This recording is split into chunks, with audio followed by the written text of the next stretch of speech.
আমি খুব ছোটবেলায় তো পালিয়ে গিয়ে বিয়ে করেছিলাম, তার সাথে ঝগড়া লাগলে মনে হতো যে কোথায় যাব, কোথায় গিয়ে শান্তি পাবো, মানে খুব অশান্তি লাগতো। কখন থেকে ফিল করলেন যে না, এই মেডিটেশনটা আমার লাইফে অনেক বেশি ইনপুট দিচ্ছে? আমি যখন প্রথম কোর্সটা করেছি তার ইমিডিয়েট আগে আমার কাছে মনে হতো আমি ভীষণ অস্থির। আমি যখন কোনো একটা ক্যারেক্টার প্লে করতাম, সাপোজ আমার ক্যারেক্টারের নাম কুসুম, তো ক্যামেরার সামনে আমি কুসুম হয়ে দাঁড়িয়েছি, 1 সেকেন্ডের মধ্যে কোনো একটা ঘটনা ঘটে আমি সাবা হয়ে যাই। এরকম একটা অস্থিরতা আমার সবসময়, আমি আমার আমার ইয়েটাই হচ্ছে এরকম, আমি আমার ক্যারেক্টারটাই হচ্ছে আমি খুব চটপটে। তো ওই সময়টা আমি এটা একটা ব্যাপার ছিল, আমার মনে হতো যে আরেকটু মনোযোগী হওয়া উচিত আমার কাজটার সময়। আর আরেকটা ব্যাপার যেটা মনে হতো যে আমি তখন আমার যে পার্টনার ছিল, আমি খুব ছোটবেলায় তো পালিয়ে গিয়ে বিয়ে করেছিলাম, তার সাথে ঝগড়া লাগলে মনে হতো যে কোথায় যাব, কোথায় গিয়ে শান্তি পাবো, মানে খুব অশান্তি লাগতো তখন, যে আমি সবকিছু ছেড়ে টেড়ে বাবা মাকে কষ্ট দিয়ে এসেছি, তারপরে এরকম হচ্ছে, মানে ওই রকম একটা অস্থিরতা কাজ করতো। তো তখন আমার মনে হতো কি যেন একটা করলে আমি শান্তি পাবো। তখন আমি সামহাও এই মেডিটেশনের সম্পর্কে জানি এবং কোর্স করি, এটার হায়ার লেভেলে করি। করার পরে দেখি যে এটা খুব সুন্দর একটা স্পিরিচুয়াল পাওয়ার, এটা নিজেকে কাম অ্যান্ড কোয়াইট করা যায় যে কোনো কাজের ব্যাপারে, মানে আমি নিজেকে শান্তভাবে যদি রাইট ওয়েতে করতে পারি জিনিসটা, আমি ঠান্ডা হতে পারি এবং আমি আমাকে দেখতে পারি। আমরা সবচেয়ে কঠিন কাজ কি জানো?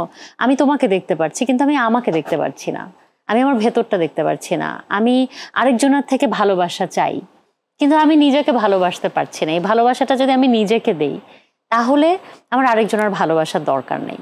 মানে দরকার নেই মানে ইন এ সেন্স যে আমি ভিক্ষা চাওয়ার দরকার নেই। ব্যাপারটা হচ্ছে এরকম, অনেক সময় আমরা অপ্রয়োজনীয় ভিক্ষাটা চাই, আমরা ইনসিকিউর ফিল করি লাইফে।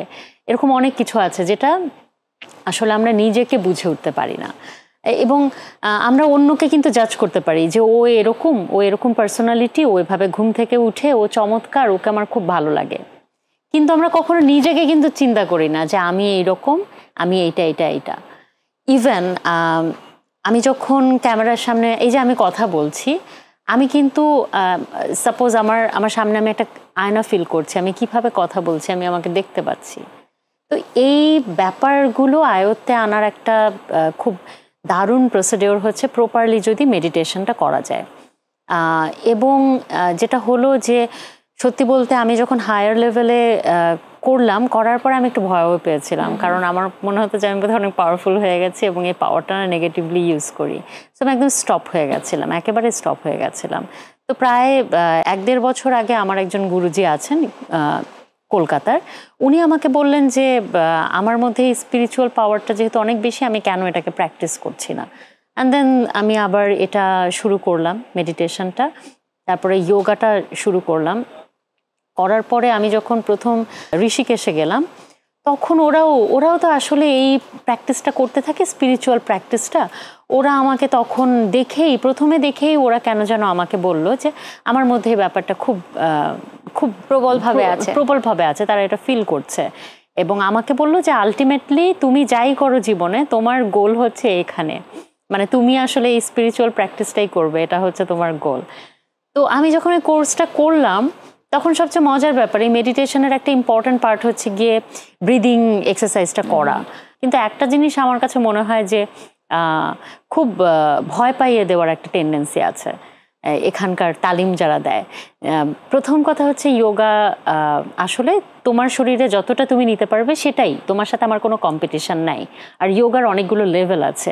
বিগিনার্সদের আমি যদি প্রথমেই একদমই অ্যাডভান্স লেভেলের যোগা শিখিয়ে ভয় পাইয়ে দিই, সেটা কিন্তু একেবারে ঠিক না।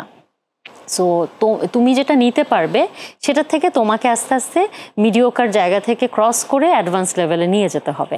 আর অ্যাডভান্স লেভেল সবার জন্য না, যারা এটা নিয়ে সাধনা করছে, যারা এটা নিয়েই পড়ে থাকতে চায় তাদের জন্য অ্যাডভান্স লেভেল। বিগিনার্স লেভেলে কিছু আছে, যেমন আমাদের মাসেলগুলো স্টিভ হয়ে যায়, আমাদের কোমরে ব্যথা কমন ব্যাপার, কিন্তু কোমরে ব্যথা, ঘাড়ে ব্যথা, আমরা যখন ফোন নিয়ে, এখন কিছু করে না, আমাদের লাইফস্টাইলটাই এরকম যে ফোন নিয়ে থাকতে হয়, টিভি নিয়ে থাকতে হয়, কাজ নিয়ে থাকতে হয়, মেকআপ করতে হয় এবং অনেক রকম স্ট্রেস, অনেক রকম চ্যালেঞ্জ। মানে আমি যখন ফেসবুক খুলছি বা যে কোনো সোশ্যাল মিডিয়া খুলছি, তখন আমি দেখছি যে অমুক জায়গায় বেড়াতে গেল, অমুক এত হ্যাপি কাপল, অমুকের লাইফ পারফেক্ট। কারণ আমরা পারফেক্ট পিকচারটাই ফেসবুকে পোস্ট করি, ঝগড়া করছে হয়তো আমার পার্টনারের সাথে, কিন্তু আবার হেসে পারফেক্ট পিকচারটা পোস্ট করছি। সো আমরা করছি কি আরেকজনের সাথে নিজেকে চট করে কম্পেয়ার করে নিই, ওই জিনিসটা আমরা মাথায় কাজ করি। তার মানে কি অনেকগুলো চ্যালেঞ্জ আমাদের সাথে কাজ করে, আমরা আস্তে আস্তে এই স্ট্রেসগুলোকে নিতে থাকি এবং স্ট্রেসগুলো নানান মাসলে আটকে যায়। এবং ইভেন যাদের এই যে চেহারার মধ্যে যে একটু ঝুলে যাওয়া কিছু জায়গায় আছে, ফেস ইয়োগা কিন্তু খুব ইম্পর্ট্যান্ট একটা জিনিস। এটার জন্য সার্জারি করার একেবারে দরকার নেই, এটার জন্য ইনজেকশন পুশ করার কোনো দরকার নেই। আমার ফেস আমি যেটা আমাকে আল্লাহ নিয়ে এসে আমাকে দিয়েছে, আমি যেটা নিয়ে জন্মেছি, আমি যদি সেই সব কিছু নিয়ে হ্যাপি থাকি তাহলে ফেস টাইটেন রাখা কোনো ব্যাপার না। এটা শুধুমাত্র আমার হাত এবং আমার মুখ দিয়ে আমি প্রতিদিন 5টা মিনিট যদি আমি এটাকে প্র্যাকটিস করি রাইট ওয়েতে, তাহলে ফেস টাইটেন রাখা কোনো ব্যাপার না। এটার জন্য আমাকে কিচ্ছু করতে হবে না, আর কোনো ওষুধ খেতে হবে না, কোনো ইনজেকশন নিতে হবে না, কোনো সার্জারি করতে হবে না।